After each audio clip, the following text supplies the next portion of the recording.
Hello everyone, welcome to this session of Textbook Super Coaching. This is me Tulika, your UGC NET Paper 1 faculty, and these are the timings of my free live sessions on YouTube and Textbook app.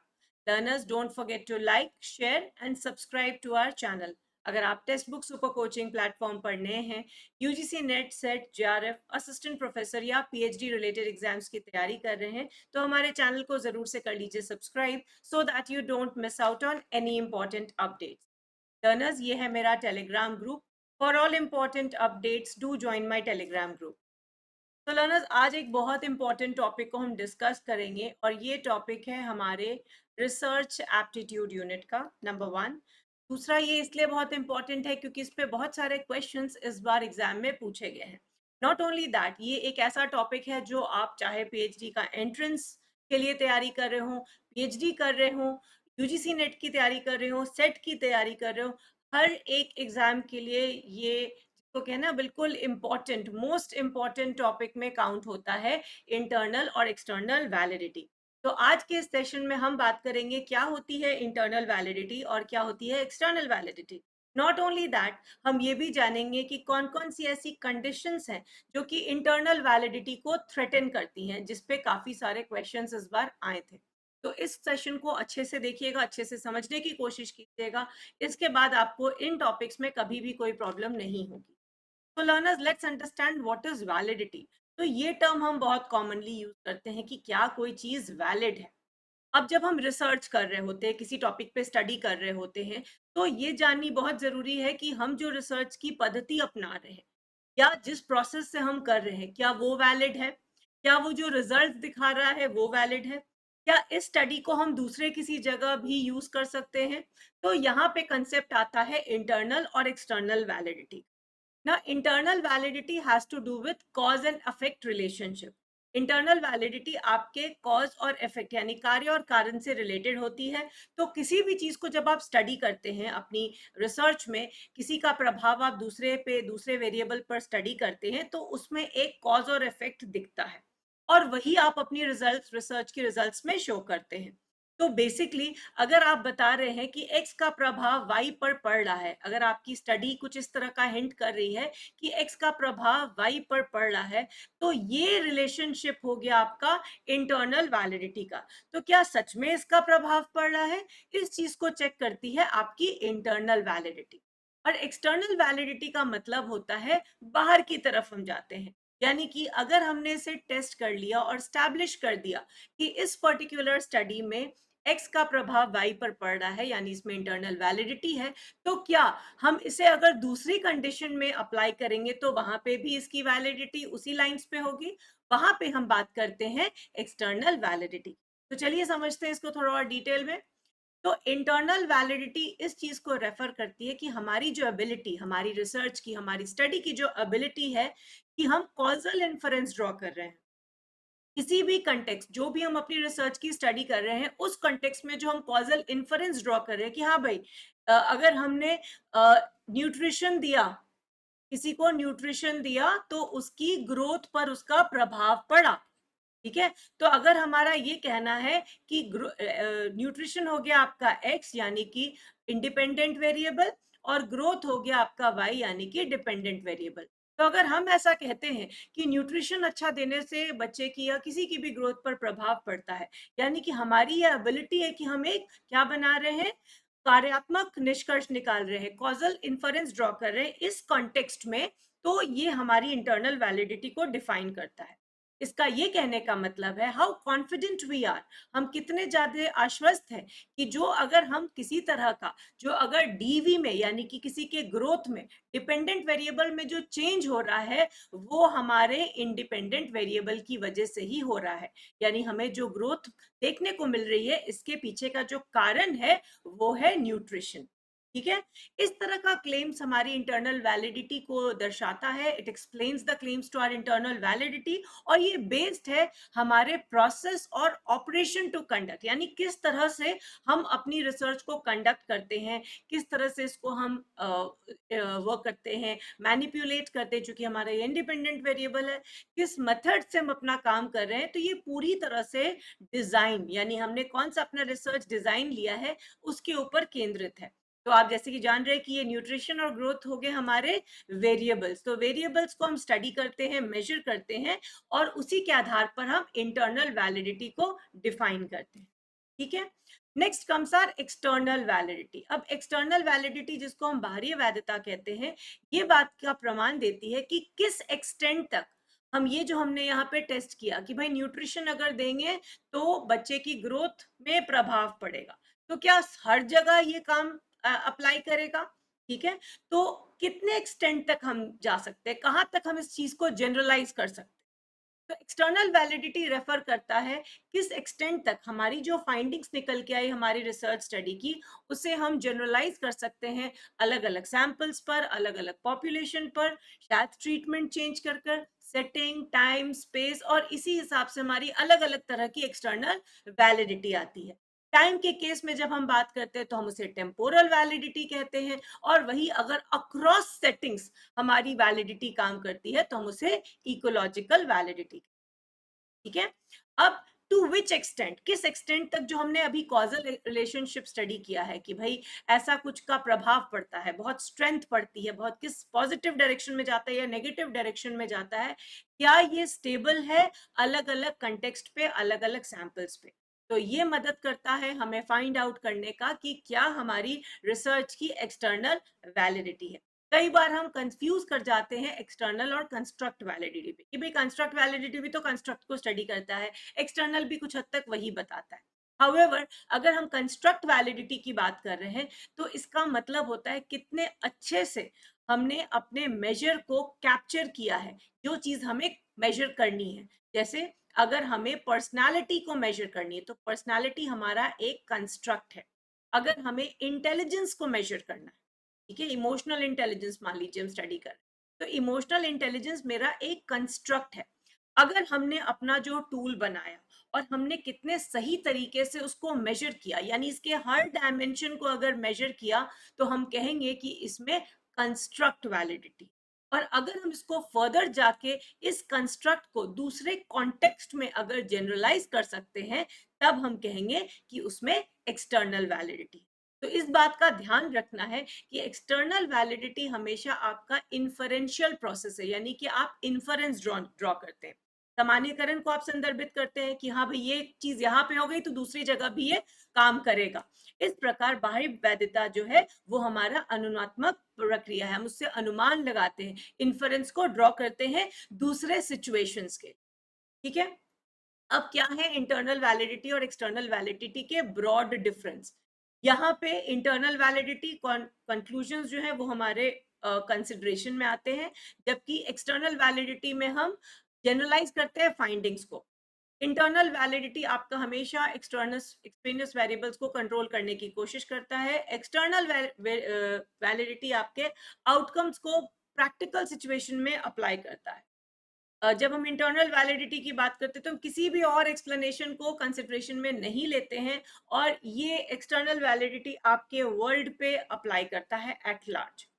Internal validity पे हमारा पूरा पूरा focus accuracy पे रहता है, किसने अच्छी तरीके से हमने अपने रिसर्च मेथड्स, जैसे हमने कहा था मेथड्स और डिजाइन पे हमारा फोकस रहता है, और यहाँ पे एक्सटर्नल वैलिडिटी को हम दूसरे कंटेक्स्ट में भी स्टडी कर सकते हैं। अब बिफोर वी मूव टू क्या क्या ऐसी कंडीशंस हैं जो कि इंटरनल वैलिडिटी को थ्रेटन करती हैं, before we proceed further learners, हमारे यूजीसी नेट बैच के 2.0 की foundation classes are going live with paper 1 and paper 2।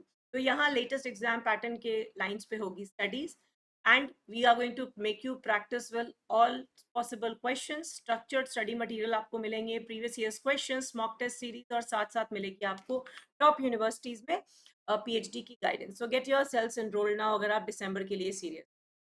तो learners, next most important thing, वो कौन से थ्रेट्स हैं जो इंटरफेयर करेंगे विद इंटरनल वैलिडिटी।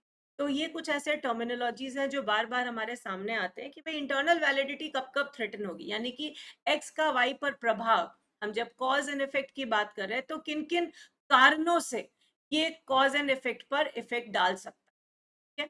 तो इसमें ये कुछ टर्म्स आते हैं, इन टर्म्स को अभी हम एक्सप्लेन करेंगे। तो हिस्ट्री क्या है, अगर आप किसी समय at the time of experiment, और कोई भी एक्सपेरिमेंट हो रहा है, कोई स्टडी हो रही है, कुछ अनएंटिसिपेटेड और कुछ अनप्लैंड इवेंट हो जाए, जो कि जिस चीज को हम स्टडी कर रहे हैं उसको कंफ्यूज कर, तो यहाँ पे एक तरह से हिस्ट्री इफेक्ट क्रिएट हो जाए। आई रिपीट, अगर आप कोई एक्सपेरिमेंट कंडक्ट कर रहे हैं और अननोइंगली अनप्लान्ड कुछ उसमें इंटरफेरेंस हो जाए, तो यहाँ पे इस तरह का जो रिलेशनशिप जो हम स्टडी कर रहे हैं वहाँ पे हिस्ट्री यानी जो इवेंट हुआ है जिसका आपको कोई अंदाजा नहीं था, आपको कोई आइडिया नहीं था, तो यहाँ पे एक तरह का हिस्ट्री इफेक्ट क्रिएट हो जाता है। इसको हम एग्जाम्पल के तौर पे समझे तो आप ये समझ लीजिए, हम अगर न्यूट्रिशन की बात कर रहे थे अभी, जैसे न्यूट्रिशन और ग्रोथ की, ठीक है, और आपको आइडिया नहीं है कि इस बच्चे को, मान लीजिए आप बच्चे को खाना खिला रहे हो, उसकी ग्रोथ को मॉनिटर कर रहे हैं, आप अक्सर सुनते हैं बच्चों के पेट में वॉर्म्स होते हैं, ठीक है, तो हो सकता है इस बच्चे की में वॉर्म्स का था जो आप ना आपने एंटिसिपेट किया था ना आपने प्लान किया था। अब ये बच्चे को आप कितना भी अच्छा न्यूट्रिशन दे रहे हैं तो इसकी ग्रोथ नहीं हो रही, क्योंकि हिस्ट्री का इसके ग्रोथ पर इफेक्ट आ रहा है, तो cause and effect is getting affected, तो इंटरनल वैलिडिटी यहाँ पे थ्रेटन हो रही है। ठीक है, नेक्स्ट इज सिलेक्शन।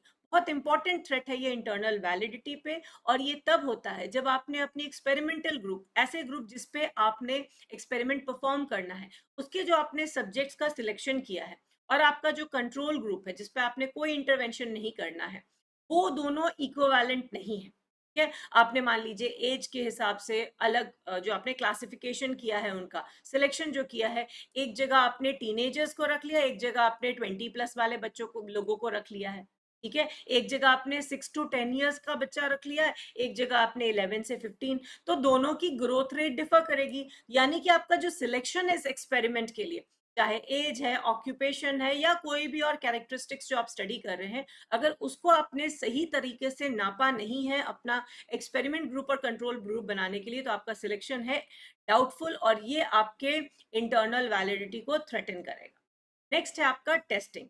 कई बार ऐसा होता है कि हम एक सब्जेक्ट का किसी भी ट्रीटमेंट में प्री टेस्ट और पोस्ट टेस्ट करते हैं। अब इस दौरान अगर आपने कोई चीज का प्री टेस्ट किया और कुछ देर बाद पोस्ट टेस्ट कर रहे हैं, तो कई बार हो जाता है कि हम जब अगली बार टेस्ट करते हैं तो पहले से उनको पता होता है, ठीक है, तो ये process of taking a pre test अक्सर अफेक्ट करता है हमारे पोस्ट टेस्ट के स्कोर को। मान लीजिए आपने एक सेट ऑफ क्वेश्चंस बनवाए, ठीक है, और आपने कोई ट्रीटमेंट दिया और उसके बाद फिर वो सेट ऑफ क्वेश्चन बने, तो ये ट्रीटमेंट का इफेक्ट है, या ये इनको पहले से इस क्वेश्चन के आंसर्स पता थे, ठीक है, क्योंकि उन्होंने ये पहले कर चुका है। तो पोस्ट टेस्ट में कई बार ऐसा होता है, चूंकि हम दोबारा कर रहे होते हैं, ये टेस्टिंग का प्रभाव होता है, तो pre test and post test में जब आपका इफेक्ट इसके प्रभाव पे डालता है, आप ये नहीं बता पा सकते हैं कि आपके ट्रीटमेंट का इफेक्ट है कि प्री टेस्ट की वजह से इनको टेस्टिंग का थ्रेटन कर रही है, ठीक है। सो कई बार हमारे सेकेंड टेस्ट का रिजल्ट जो है वो इन्फ्लुएंस हो जाता है बिकॉज ऑफ टेस्टिंग, और वो एक इंटरनल वैलिडिटी का थ्रेट है। Next is your instrumentation. अब हम मेजर क्या करते हैं, हम मेजर करते हैं डिपेंडेंट वेरिएबल को किसी भी एक्सपेरिमेंट में, और यहाँ पे हम यूज करते हैं एक अपना टूल, या आपका क्वेश्चनर हो सकता है, कोई टेस्ट हो सकता है, या कोई भी मेजरिंग इंस्ट्रूमेंट हो सकता है। अगर इस इंस्ट्रूमेंट में किसी तरह का बदलाव आया, किसी भी तरह का चेंज हुआ वर्ड्स में क्वेश्चन के, या इंटरव्यूअर ने पूछने समय कुछ कुछ कुछ चेंज कर दिया, किसी तरह के प्रोसेस में चेंज आ गया, तो आपका वो वेरिएबल पर प्रभाव डालेगा, डिपेंडेंट वेरिएबल पे प्रभाव डालेगा, और ये होगा आपका instrumentation effect. Next is your maturation effect. Maturation effect एक ऐसा इफेक्ट है जो कि हमारे एक्सपेरिमेंट को कॉज करता है कि आपके जो सब्जेक्ट्स हैं over the period of time वो मेच्योर हो जाते हैं। मेच्योर एज ए बहुत सारे प्रभाव है जो उनके ऊपर पड़ने लगते हैं, जैसे they might get tired, they might get hungry, bore हो सकते हैं, और कई बार उनको बाकी लोग भी डिस्करेज करने लगते हैं, ठीक है। सो अगर हम लॉन्ग ट्रेनिंग प्रोग्राम, खास करके अगर हम देखें लॉन्गिट्यूडनल रिसर्चेस जो हमारी होती, ठीक है, लॉन्गिट्यूडनल रिसर्चेस में मैच्योरेशन एक बहुत कॉमन इंटरनल थ्रेट है वैलिडिटी पे। तो कोई भी स्पेसिफिक इवेंट को अगर आप कैप्चर करना चाह रहे हैं तो उसका आपको रिस्पॉन्स सही सही नहीं मिलता है, because people might get tired, hungry, board, boredom की वजह से मैच्योरेशन इफेक्ट क्रिएट हो जाता है। Next is your experimental mortality. तो ये तब होता है जब आपके जो स्टडी का ग्रुप है इनका, इनमें चेंज आ जाता है, एक्सपेरिमेंट के दौरान स्टडी ग्रुप्स जो है ड्यूरिंग द टेस्ट ही वो चेंज हो जाते हैं, उसमें किसी तरह का मॉडिफिकेशन आ जाता है। मान लीजिए आपने शुरुआत में इनको किया, बाद में अभी न्यूट्रिशन और ग्रोथ की बात करें तो एक्सपेरिमेंट के दौरान कोई वो साइड इफेक्ट डेवलप कर लेते हैं, या किसी तरह की एलर्जी डेवलप कर लेते हैं, ठीक है। तो ड्यूरिंग द टेस्ट अगर किसी तरह का, ड्यूरिंग द एक्सपेरिमेंट अगर किसी तरह की चेंज हो जाए, जो कि आपके इफेक्ट रिजल्ट्स पे प्रभावित करे, उसको हम एक्सपेरिमेंटल मॉर्टेलिटी कहते हैं। इसी के साथ एसोसिएटेड एक कंसेप्ट रहता है अट्रिशन का। तो अट्रिशन का जनरली मतलब होता है ड्रॉप आउट। ठीक है, अगर किसी कारण से आप, अब ये मोर्टेलिटी की वजह से हो सकता है, मैचुरेशन की वजह से हो सकता है, जो सब्जेक्ट्स होते हैं वो ड्रॉप आउट करते हैं। और खास करके एक्सपेरिमेंटल ग्रुप की बात करें, जैसे जैसे ड्रॉप आउट होगा आपका ग्रुप का जो कॉन्फ़िगरेशन है, जो सेटिंग है, वो थोड़ा बहुत चेंज करेगा। ठीक है, मोर्टेलिटी भी इसमें बहुत बड़ा इफेक्ट करता है। Mortality is also pure dropping of, that means आपने छोड़ दिया, अब आप रिस्पॉन्स नहीं कर रहे। ठीक है, mortality also effect refers to these losses. इन्हीं लॉसेस को हम दो तरीके से स्टडी करते हैं, क्योंकि जो हमारे मेंबर्स होते हैं जो कंट्रोल ग्रुप के हैं, उन पे कोई प्रभाव नहीं पड़ रहा है, क्योंकि उसको हम टेस्ट नहीं कर रहे हैं। बट जो टेस्ट कर रहे हैं, अगर उनमें से कोई विड्रॉ कर लेता है, तो वो आपकी इफेक्ट करता है ओवरऑल इंटरनल वैलिडिटी। एक होता है स्टेटिस्टिकल रिग्रेशन। अब स्टेटिस्टिक्स के माध्यम से हम कोरिलेशन देखते हैं वेरिएबल्स के बीच में, और साथ साथ हम ये भी प्रोजेक्ट करते हैं कि फ्यूचर में किस तरह का हमें रिलेशनशिप देखने को मिलेगा। ये हम करते हैं रिग्रेशन के माध्यम से।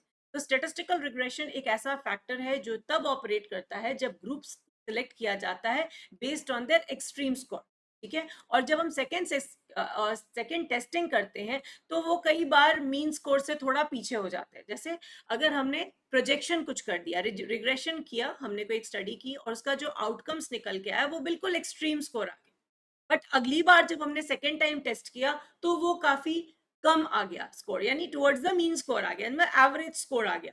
तो इसको हम स्टेटिस्टिकल रिग्रेशन कहते हैं, कि एक बार थोड़ा बढ़ के स्कोर आता है, बाद में विड्रॉ के नॉर्मल एवरेज स्कोर आ जाता है। तो ये भी हमारी इंटरनल वैलिडिटी को थ्रेटन करता है। Next is your selection maturation interaction. Selection maturation interaction, ये मैचुरेशन से थोड़ा डिफरेंट है। कुछ लोग हमारे ग्रुप के जो होते हैं वो मैच्योर कर जाते हैं। ठीक है, ये मैचुरेशन जो हम कह रहे हैं ये ओवरऑल सबके साथ होता है, बट यहाँ सिलेक्शन मैचुरेशन इंटरैक्शन का मतलब होता है डिफरेंशियल मैचुरेशन, यानी कुछ लोग बहुत इरिटेट होने लगते हैं। कुछ मेंबर्स जो होते हैं ग्रुप, चाहे एक्सपेरिमेंटल ग्रुप के हों या कंट्रोल ग्रुप के हों, तो they start behaving in a different manner, और ये रिजल्ट करता है आपका selection maturation interaction. This is also a reason of your validity, internal validity को थ्रेटन करता है। तो ये कुछ कारण है, ये कुछ तरीके हैं जिस तरह से हमारी इंटरनल वैलिडिटी होती है थ्रेटन। और ये है आपका एक छोटा सा होमवर्क, जिसे सॉल्व जरूर कीजिएगा, ताकि ये समझ में आए कि आपको आज इंटरनल वैलिडिटी और एक्सटर्नल वैलिडिटी के बीच का कंसेप्ट समझ आया या नहीं। Do let me know in the comments which is the next topic you want me to cover in this format, so that आपका conceptual clarity हो जाए for our upcoming exam. Right? I hope you found this session to be informative and interesting. जो भी नए students हैं, मेरी classes के timings को नोट कर लीजिए। इस सेशन को लाइक, शेयर और चैनल को सब्सक्राइब कर लीजिए। किसी भी सब्सक्रिप्शन बेस्ड कोर्सेज के लिए सिर्फ और सिर्फ इस नंबर पे कॉल कीजिए, और टेलीग्राम चैनल जरूर से ज्वाइन कर लीजिए, ताकि आपको सारी इंपॉर्टेंट अपडेट्स मिलती रहे। I hope you found it interesting. I will see you in the next class.